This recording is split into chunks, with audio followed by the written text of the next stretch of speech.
up in flames. And now what you see is a trail of destruction.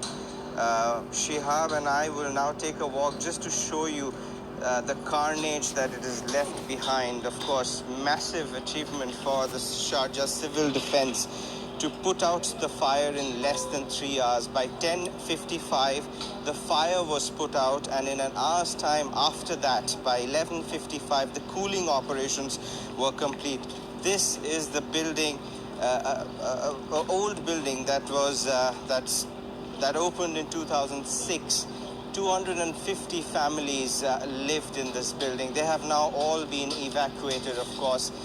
No casualties reported. We're still trying to establish the cause of the fire. As and when we have information from the authorities, we'll be the first ones to get you. But we just wanted to show you the live visuals here. So many cars have been affected, damaged, and some of the neighboring buildings as well. And this area, as you can see, has now been cordoned off. And this is what this fire has left behind, which to many, including myself and Shihab, we've covered so many incidents like this. We've never seen a fire like this. A fire that started on the 10th floor of the building, and it eventually tore through the entire building, 49-story building. Before, of course, Sharjah Civil Defense, Sharjah Police team of first responders got together. Drones and helicopters were deployed, and eventually this was put out. So here we are. You can see some portions of the road, the trail of destruction and the water. This is, of course, a result of the concerted effort that the authorities put. This was looking impossible just 12 hours ago when we were here at 9:55. This was raging, and if someone's just arrived to the spot, the first impulse that you get is that possibly you're in the wrong place seeing fireworks. And that is what it looked like just 12 hours ago. And now that it has been completely put out, and the best bit of news is that there's been no casualty. No one's died. 6 people received treatment on the spot.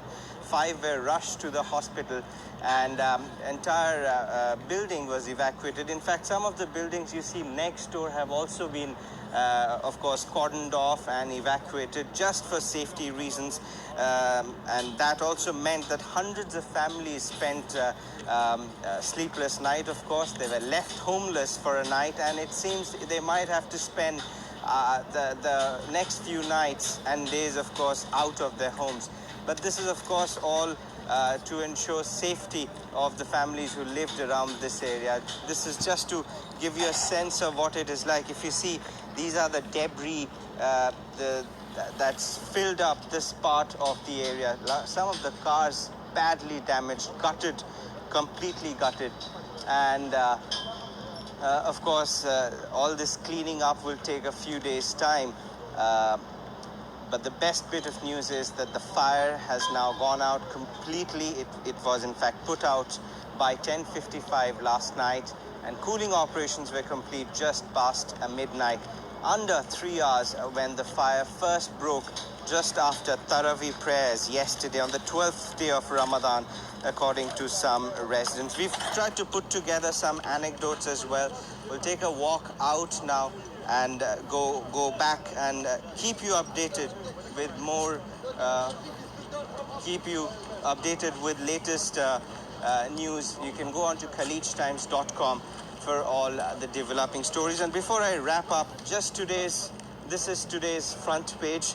UAE has endured pandemic. This is from the message.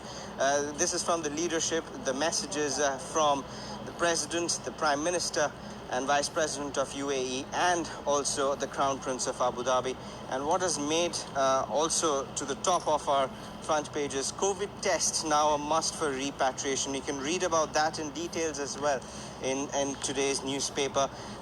Almost 2,000 Indians will make the first trip, will be the first batch